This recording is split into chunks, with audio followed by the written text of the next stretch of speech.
Hello everyone, अस्सलाम वालेकुम। कैसे हो? उम्मीद है कि आप सब लोग बिल्कुल ठीक ठाक होंगे। मैं भी बिल्कुल ठीक हूँ। Welcome back to my channel. आज इस वीडियो में मैं आप लोगों से अपनी वीकली ग्रोसरी शॉपिंग और साथ ही बीफ पाई की बहुत ही डिलीशियस और सिंपल सी रेसिपी शेयर करने वाली हूँ।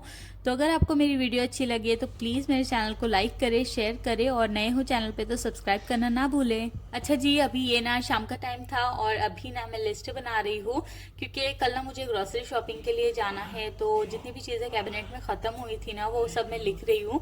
और अब तो ना मेरा बिना लिस्ट के मेरा काम ही नहीं चलता। हर बार ही मैंने अपनी आदत बनाई हुई है कि मैं या तो लिस्ट ले जाऊंगी साथ में या फिर मैं फ़ोन में लिख लिया करूँ कि कौन कौन सी चीज़ें मुझे लानी है।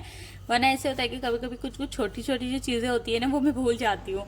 तो मैंने बस लिस्ट बना लिया और साथ ही मैंने ये भी लिख लिया कि इस वीक में मैं क्या क्या बनाने वाली हूँ, ताकि मुझे ये सोचना ना पड़े कि अब मैं डिनर और लंच में क्या क्या बनाऊंगी। इस तरह से शॉपिंग करना हमें हमेशा ही फायदेमंद होता है क्योंकि जो छोटी मोटी चीज़ें होती है वो भी हम नहीं भूलते और साथ ही साथ जो शॉपिंग होती है वो कभी भी ओवर बजट नहीं जाती।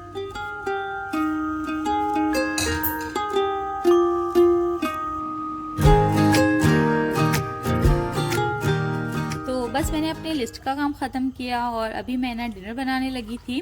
और आज साथ ने फरमाइश की थी कि मम्मा आज हम मूवी देखते हैं, बहुत दिन हो गए हमने कोई मूवी नहीं देखी है। तो बस आज हम मूवी देखने वाले हैं। न्यू मूवी आई है श्रद्धा कपूर की। तो वो कौन सी मूवी है आपने मुझे गेस करके बताना है। मूवी देखने के साथ साथ कुछ अच्छा सा डिनर तो बनता ही है। तो पिज़्ज़ा वगैरह तो मैं हमेशा बनाती रहती हूँ। तो मेरे पास में थोड़ा सा कीमा पड़ा हुआ था तो मैंने सोचा कि आज कुछ डिफरेंट ट्राई करती हूँ। तो आज मैं बीफ पाई बना रही हूँ। तो इसके लिए सबसे पहले हम कीमा लेंगे और अगर आप चाहे तो चिकन का कीमा भी यूज़ कर सकते हो, मटन का कीमा भी यूज़ कर सकते हो। और इसके अंदर अब हम कुछ बेसिक मसाले ऐड करेंगे जो हम इंडियन घरों में सब होते ही है। तो इसके अंदर मैंने ऐड किया था हल्दी, नमक, जीरा, लाल मिर्च पाउडर, धनिया पाउडर, जिंजर गार्लिक का पेस्ट और थोड़ा सा ना ऑयल डाला था और साथ ही मैंने इसमें बेसन भी ऐड किया था। अच्छा जी, आप जब बेसन ऐड करोगे तो आपने बेसन थोड़ा सा ना दिल खोल के ऐड करना है क्योंकि मैंने बेसन थोड़ा कम ऐड किया था तो मेरे कबाब जो है ना वो फटने लगे थे फ्राई करते हुए।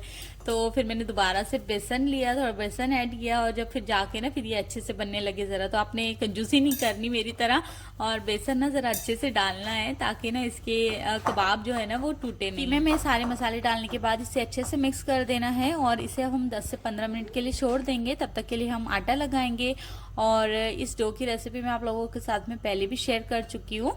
तो यहाँ पे ना मैंने हल्का सा वार्म मिल्क लिया था जिसके अंदर मैंने ईस्ट डाली थी और साथ ही मैंने शुगर भी डाल के तो इसको 10 से 15 मिनट के लिए छोड़ दिया था। अच्छा, मैंने दूध 1 कप लिया था। अगर आप चाहे तो हाफ कप पानी ले लीजिए, हाफ कप दूध ले लीजिए और बिल्कुल आपने हल्का सा वार्म करना है, जैसे उंगली ठहरती हो ऐसे। अगर आप बहुत ज़्यादा गर्म करोगे तो ईस्ट हमारी राइज नहीं होंगी और डो बिल्कुल भी नहीं फूलेगा। तो बस यहाँ पे जो ईस्ट राइज हुई थी उसके अंदर मैंने बेकिंग पाउडर डाला, नमक डाला, ऑयल डाला और साथ ही अगर आपके पास में बटर हो तो आपने बटर भी ऐड करना है। मेरे पास में बटर नहीं था तो मैंने स्किप कर दिया, उससे बहुत अच्छा सा टेस्ट आता है। इसके बाद यहाँ पे मैंने 2 कप जितना मैदा लिया है और पिछली वीडियो में जब मैंने आप लोगों से इस डो की रेसिपी शेयर की थी तो कोई मुझसे पूछ रहा था कि आपने कौन सा आटा यूज़ किया है। ऑल पर्पस फ्लावर है जिसे मैदा भी कहते हैं और ये आपको किसी भी मॉल में किसी भी शॉप में इजीली मिल जाएगा। तो ये मैंने 2 कप जितना लिया था और इसकी ना क्वांटिटी कोई फिक्स नहीं है, आपने बस डालते जाना है मैदा और गूंथते जाना है आटे को। तो जैसे ही ये आटे की फॉर्म में आ जाएगा तो आपको अपने आप ही समझ आ जाएगा और बस आपने फिर आटा डालना बंद कर देना है और बिल्कुल सॉफ्ट सी डो इसकी लगानी है, बिल्कुल हार्ड नहीं करनी। जैसे रोटी बनाने के लिए हम बनाते हैं ना आटा, उससे थोड़ा सॉफ्ट होना चाहिए। और अब थोड़ी देर के लिए अब मैं इसे कवर करके रख दूंगी।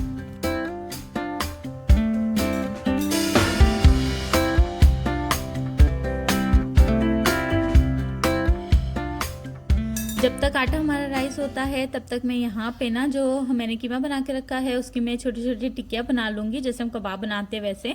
और अगर आप चाहो ना तो इसके अंदर आप प्याज भी ऐड कर सकते हो। मैंने प्याज नहीं ऐड की थी और अब मैं इसकी छोटी छोटी इस तरह से जैसे हम कटलेट बनाते हैं वैसे मैं बना लूँगी और इसे हमें फ्राई कर लेना है। इसके अंदर डालने के लिए हम साथ ही एक सॉस भी बनाएंगे। तो मैंने यहाँ पे मायोनीज लिया था, इसके अंदर मैंने ब्लैक पेपर डाला और थोड़ा सा हॉट चिली सॉस डाला था और एक मीडियम साइज का प्याज मैं इसके अंदर कट करके डाल दूँगी इस तरह से स्लाइस के साथ में। और अच्छा, अगर आप चाहें ना तो इसके अंदर इसको स्किप भी कर सकते हो, पर अगर आप डालोगे तो अच्छा सा टेस्ट आएगा। और इसको अच्छे से मिक्स कर देना इन सभी चीज़ों को। अच्छा, मैंने थोड़ा सा सॉल्ट भी डाला था इसके अंदर और ये हमारी सॉस रेडी है।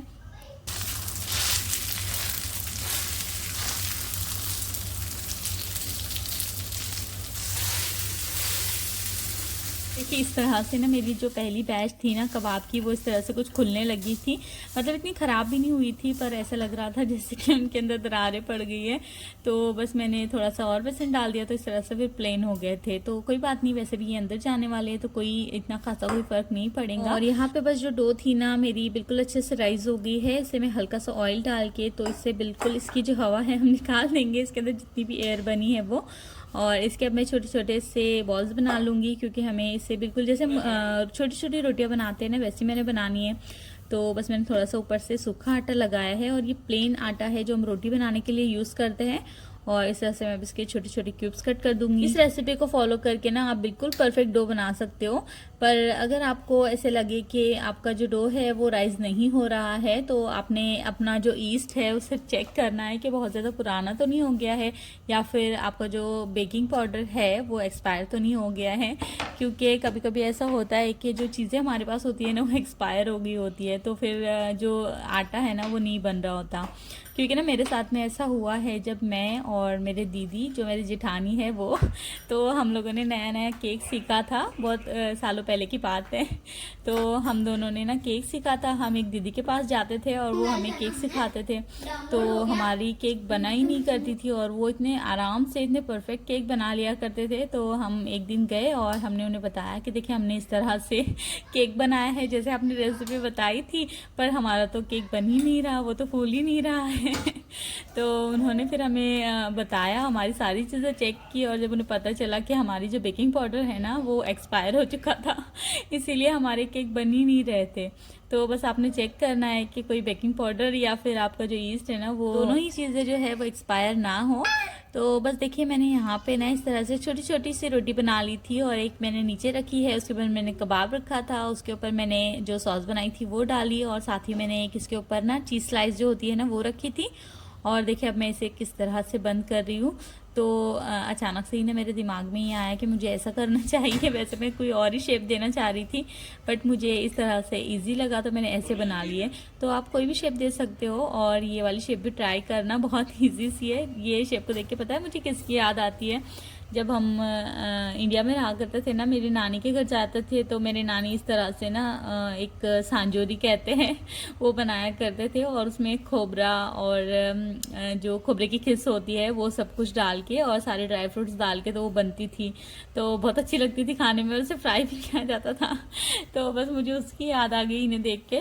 तो बस यहाँ पे ना मैंने बना लिए, और इनको मैंने थोड़ी देर के लिए ना वैसे ही छोड़ दिया था। करके रखने के बाद में ना ये थोड़ी सी और राइस हो जाएंगी, तो आपने इसे फिर से शेप दे देनी है। मतलब इसके कॉर्नर आपने ना दोबारा से फोल्ड कर देने हैं, वरना जब ये बेक होगा ना ओवन में तो ये खुल जाएंगे।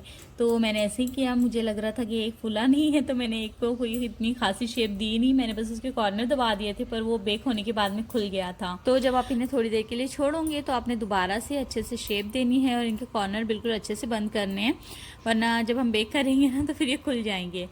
अच्छा जी, तो यहाँ पे ना मैंने एग योग लिया है, जो पीला पार्ट होता है वो लिया है, सफ़ेदी नहीं लेनी, सिर्फ पीला पार्ट जो होता है वो। और इसके अंदर हम थोड़ा सा दूध ऐड करेंगे, इसको अच्छे से मिक्स करके तो इसके ऊपर लगा देंगे, इससे ना बहुत अच्छे से कलर आएगा।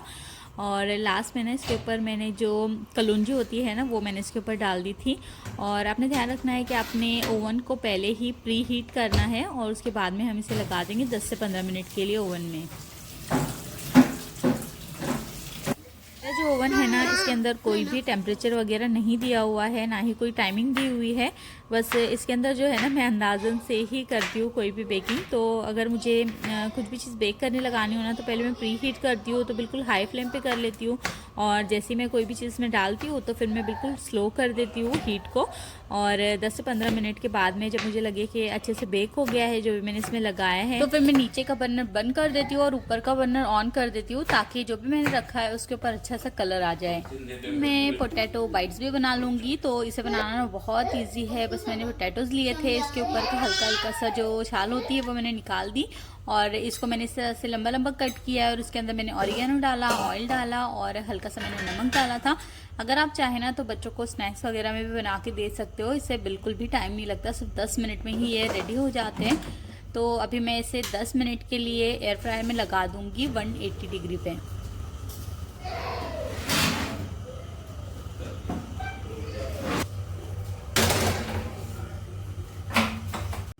तो बस यहाँ पे ना मैंने बीफ पाई निकाल दिए हैं और देखिए कितने मज़े के बने हैं, इनके ऊपर कितना प्यारा सा कलर आया है।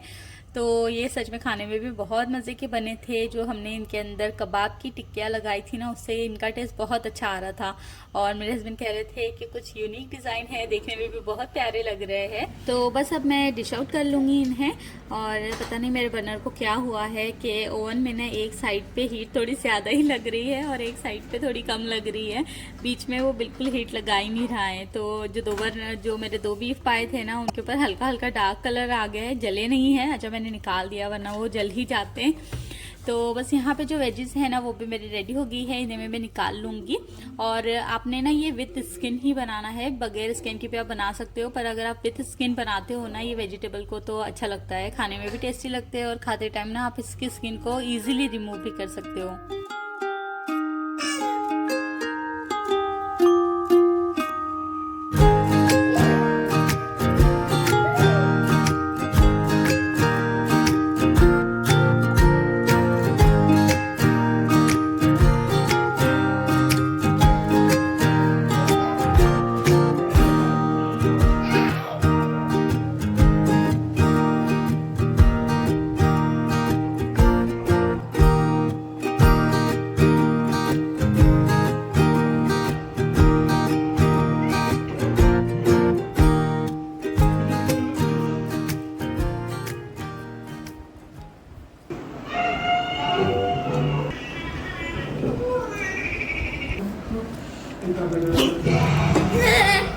Suka kata dengar.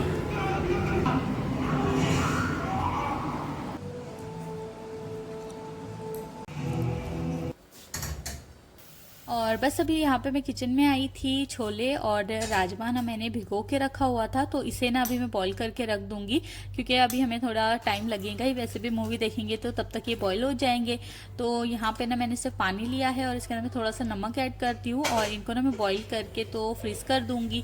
और जब भी फिर मुझे बनाना होता है ना, तो मेरे लिए कुकिंग करना बहुत आसान हो जाती है। खाना पका के ना कोई फ्रीज करके रख देने की मुझे कोई आदत नहीं है। बस मैं इतनी कोशिश करती हूँ कि कुछ चीज़ें ऐसे तैयार करके रखूँ कि कुकिंग करने में आसानी हो। जैसे छोले, राजमा और चना वगैरह बॉईल करके रख देती हूँ, तो बहुत आसान हो जाता है कुकिंग करना, ताकि बच्चों को भी देख पाओ और अपने काम भी देख पाओ।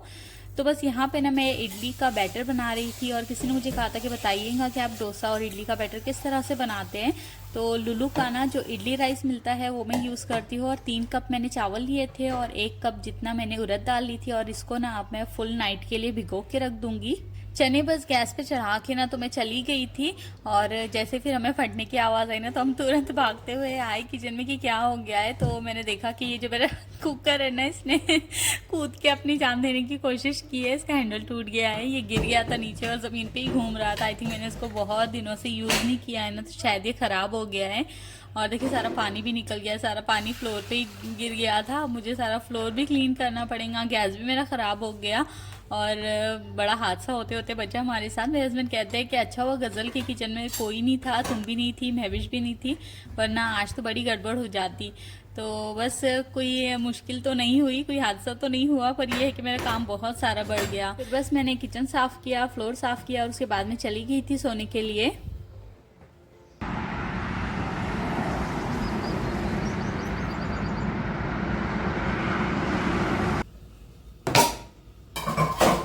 और बस ये अभी मॉर्निंग का टाइम हो गया था। यहाँ पे ना मैं बस दाल और जो चावल मैंने भिगो के रखे थे ना, इसको मैं अच्छे से वॉश कर दूंगी। आपने 2-3 पानी से इसको धो लेना है अच्छे से, क्योंकि जो उड़द की दाल होती है ना, उसके अंदर उसके पानी में थोड़ी सी स्मेल आ रही होती है। तो आपने अच्छे से धोना है 2 से 3 बार।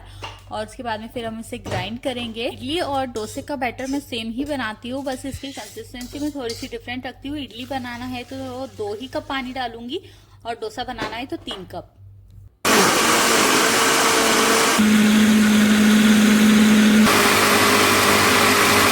चाहे इडली का बैटर बनाएं या डोसे का बैटर बनाएं, आपको इसे बनाने में 10 से 12 घंटे तो लगेंगे ही, क्योंकि पहले हम दाल भिगोएंगे, चावल भिगोएंगे और उसके बाद में हम इसे ग्राइंड करेंगे। उसके बाद में भी हमें इसे थोड़ी देर फूलने के लिए छोड़ना होता है। देखिए यहाँ पे मैंने पीस के निकाल लिया है और इसके अंदर अब मैं टेस्ट के अकॉर्डिंग नमक डालूंगी। साथ ही ये ना नींबू सोडा है, जिसे नींबू का सत भी कहते हैं, साइट्रिक एसिड भी कहते हैं, वो मैंने डाला था 1 टेबल स्पून। और इसके अंदर सोडा डालेंगे, जो हम खाने का सोडा यूज करते हैं।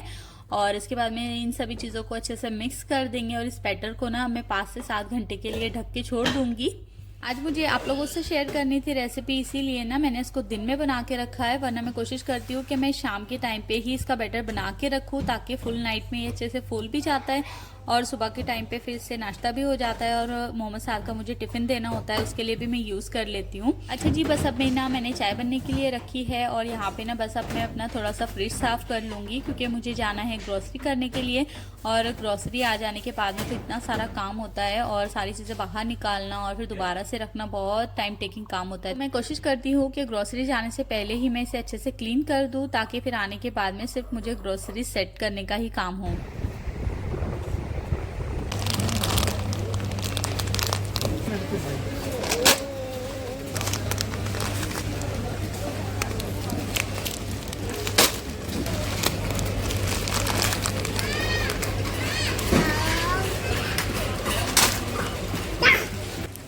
और बस यहाँ पे ना अभी हम एवेन्यू मॉल आए हुए हैं और हमारी ग्रॉसरी चल रही है और हमेशा मैं कोशिश करती हूँ कि मैं ऐसे टाइम पे ग्रॉसरी के लिए आया करूँ जिस टाइम पे ना बहुत ज़्यादा भीड़ ना हो, वरना बच्चे ना फिर मुझे शॉपिंग नहीं करने देते। भीड़ देख के ना बच्चों को पता नहीं क्या हो जाता है। तो अभी हम सुबह में बस मैंने चाय बनाई थी, बच्चों को मैंने चाय और टोस्ट ही दिया था क्योंकि ना सारी चीज़ें ख़त्म हुई थी, ना अंडे थे ना दालें थी, सब कुछ ख़त्म हुआ था। तो मेरा था कि आज किसी भी हालत में मुझे शॉपिंग के लिए जाना ही है, वरना कभी ऐसे होता है कि आज डिसाइड किया है तो 1-2 दिन पे शॉपिंग स्किप हो जाती है मेरी। और चीज़ें वगैरह जो है ना वो मैं ब्रांड की लेती हूँ जो कि है नूर गज़ल और साथ ही शाही, ये दोनों मुझे अच्छे लगते हैं।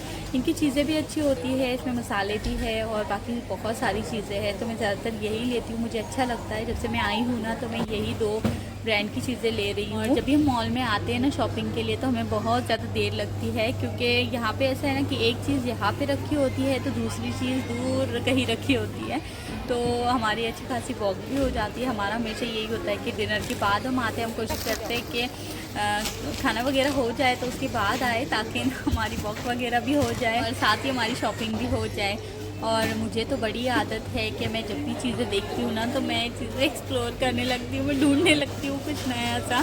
हमेशा ही मैं ऐसे ही करती हूँ। आई थिंक मुझे ही ये आदत है या सब लेडीज़ को ऐसे ही आदत होती है, पता नहीं। तो जब भी मैं जाती हूँ ना मॉल में तो मैं कुछ पीछे की चीज़ें निकाल के देखने लगती हूँ कि क्या चीज़ नहीं आई हुई है। तो मेरे हस्बैंड कहते हैं कि गज़ल तुम्हें अच्छा ये पसंद आया है, तुम ये लेना चाहती हो? तो मैं कहती कि नहीं मुझे लेना नहीं है, मैं तो बस ऐसे ही देख रही थी। तो मेरे हस्बैंड कहते कि गज़ल जब तुम्हें लेना नहीं होती चीज़ें तो तुम देखती क्यों हो? तो बस मुझे ऐसी ही आदत है, मैं चीज़ें देखती रहती हूँ। इसमें आई थिंक मैं 1-आधे घंटा लगा देती हूँ यहाँ पे मॉल में। देखो मैं यहाँ रखता हूँ।